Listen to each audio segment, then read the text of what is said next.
20e tome sortira ce mois-ci, des presses.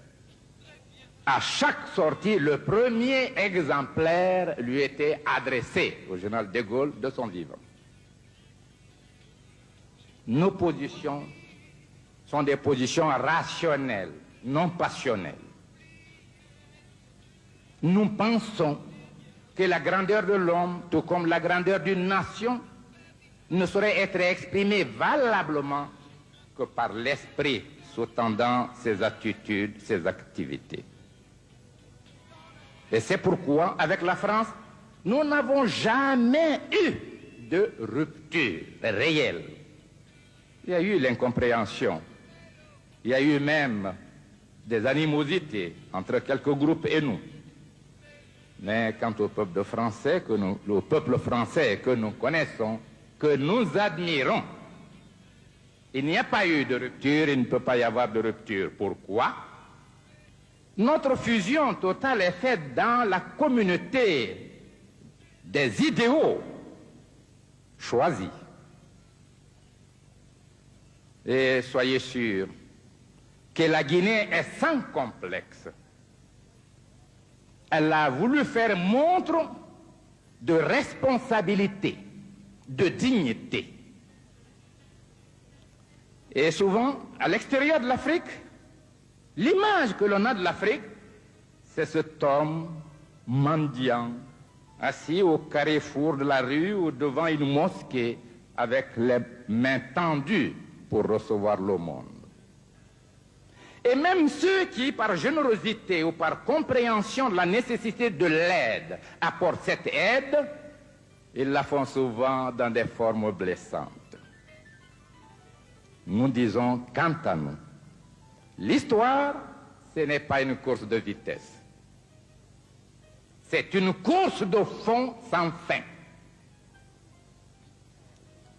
Pour valoriser l'existence de l'homme, il faut nécessairement avoir une conscience historique, et une conscience sociale, et une conscience politique, et une conscience économique, et une conscience culturelle, et une conscience humaine en un mot. Ce n'est pas le degré de richesse ou de pauvreté qui servirait chez les hommes intelligents à sa classification, mais c'est ce qu'il aura représenté sur l'échelon universel de la pensée universelle. C'est cela qui se confondra avec lui. Mais la singularité qui a marqué l'accession de mon pays à l'indépendance a été malheureusement exploitée contre le peuple français qui a été induit en erreur. Parmi ceux qui sont là, beaucoup sont venus avec générosité. De ce monsieur Sékou Touré, on en a longtemps parlé. Je ne le connais pas, je voudrais le voir. Qu'est-ce que c'est? Beaucoup sont venus en répondant à votre invitation. Et beaucoup se posent la question, quel est cet homme? Je voudrais vous mettre à l'aise. Cet homme est un fils de la Guinée. Cet homme est un être simple qui a commencé la vie à 17 ans, qui n'a bénéficié que de l'enseignement primaire. Cet homme a été brimé tout jeune. Un arrêté interdisant au secteur public et privé de lui donner un emploi. Cet homme n'avait rien. Et au moment où pour la première fois son parti, le Parti démocratique de Guinée, l'avait choisi pour être le candidat député pour le Parlement français, il lui était réclamé 5 000 francs. C'est-à-dire 50 francs français aujourd'hui. Cet homme, pendant un mois, était incapable par lui-même de trouver les 5 000 francs. Mais cet homme était déjà dans la conscience des travailleurs de Guinée. Il assumait les fonctions de secrétaire général de l'Union territoriale des syndicats. Et celle plus importante, de premier responsable de la Confédération panafricaine des syndicats. Cet homme n'a pu obtenir les 5 000 francs que lorsque les dockers de Conakry ont appris l'incapacité du candidat à se faire inscrire, faute d'argent, avait donc organisé une souscription pour amener les 5 000 francs. Je suis le fruit de mes frères et de mes sœurs. Et les femmes de Guinée ont pris position pour cet homme, unanimement. Et je ferai de telle sorte qu'elles n'aient jamais regretté leur mobilisation. C'est pourquoi dans notre ligne, dans notre programme, l'émancipation de la femme n'est pas prévue comme un acte de solidarité, mais comme une obligation. Il s'agit davantage de l'émancipation de l'homme qui brime et exploite la femme que celle de la femme. Voilà notre conception et nous la traduisons systématiquement dans toute la législation depuis que nous sommes indépendants. Et vous pouvez voir à l'université, à toutes les écoles, nous exigeons l'égalité de chance, l'égalité de l'effectif.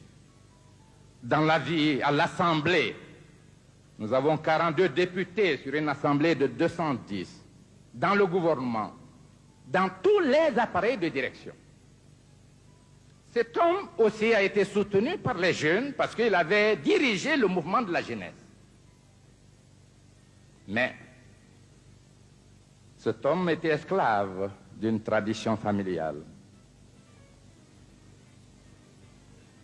Mes deux grands-parents ont assumé un rôle de premier plan. Nous qui parlons de démocratie populaire, nous provenons de la féodalité. Car mes deux grands-parents ont été chefs, empereurs. Les deux sont morts en exil. L'un à Madagascar, l'autre au Gabon. Mais la Guinée verra l'avènement de la démocratie, l'avènement même du style révolutionnaire grâce à notre groupe. Et ce sont des options sincères. Cet homme donc n'a aucune haine à l'égard de qui que ce soit. Et, monsieur le maire, je vous donnerai, tiré des archives, quelques extraits des discours tenus lorsque le général de Gaulle, président de la République française, était venu à Conakry. Nous avons tout fait, mais l'incompréhension était totale. Mon collègue, le président de la République française, M. François Mitterrand, était un ami personnel. J'ai appartenu au même groupe parlementaire que lui, le groupe UDCR-RDA. M. Félix Houphouët-Boigny était notre président, mais j'étais vice-président du Rassemblement démocratique africain, le premier leader syndicaliste de l'Ouest africain. Nous disons donc que nous avons voulu maintenir nos liens et même faire affermir l'amitié, la confiance entre la Guinée indépendante et la France. Mais il y a eu contradiction, due à la nature viciée des communications. Ici, le peuple français, je m'excuse de l'expression, n'a souvent entendu ou lu que des contre-vérités. Ah, si je pouvais ici être considéré comme l'homme, le militant, sur une place publique, avec n'importe quel homme, discutant devant le peuple français, de n'importe quel thème, de n'importe quel sujet, j'aurais été plus heureux. Parce que j'aurais abandonné le protocole et j'aurais pu clamer certaines vérités. Ceux qui sont venus à l'appel de M. le maire nous accueillir, j'ai dit certains sont des amis, d'autres ne savent pas pourquoi, pour qui ils sont venus. Je voudrais que vous reteniez une seule image, c'est celle d'un homme sincère, un homme qui n'a pas de complexe, Un homme qui n'a aucune rancune. Un homme qui voudrait bâtir avec les Français un avenir merveilleux de coopération entre la France et son pays. Cela est sincère. Mais nous connaissons un fait, chaque pays, quel que soit le niveau de son développement historique, a des besoins. L'homme sans besoin n'existe pas. Car le bonheur est une conception de capacité de satisfaction des besoins, et le bonheur est sans fin parce que les besoins sont sans fin. Si on peut limiter les besoins physiologiques, mais les besoins culturels sont sans fin, l'esprit inventera toujours une nouvelle forme de l'éthique et poussera l'homme à sa réalisation. Nous sommes venus donc exprimer cette volonté sincère de coopération durable avec la France, avec son gouvernement, avec tous les milieux. Mais nous ne venons pas tendre la main. Nous ne quémanderons jamais. Nous nous comporterons toujours en homme responsable, en peuple responsable et digne. Nous disons la dignité, c'est l'harmonie entre le dire et le faire. Nous tâcherons de rester dignes. Nous respecterons tous nos engagements. Voilà donc, Monsieur le maire, la signification que nous accordons à l'occasion que vous avez bien voulu nous offrir à nous adresser à ces illustres personnalités représentant les différents milieux de la ville de Paris et donc de la France. Nous vous disons encore merci. Nous vous disons jugez-nous par nous-mêmes et non parce qu'on dit de nous. Et pour vous mettre à l'aise, avec votre permission, Monsieur le maire, je ne voudrais pas abuser du temps. Quel est le mot qui vient à l'esprit du français? En Guinée, il n'y a pas de droit de l'homme. Voilà ce qui est chanté. J'aiderai les auteurs en faisant un poème sur leur création et en les ridiculisant.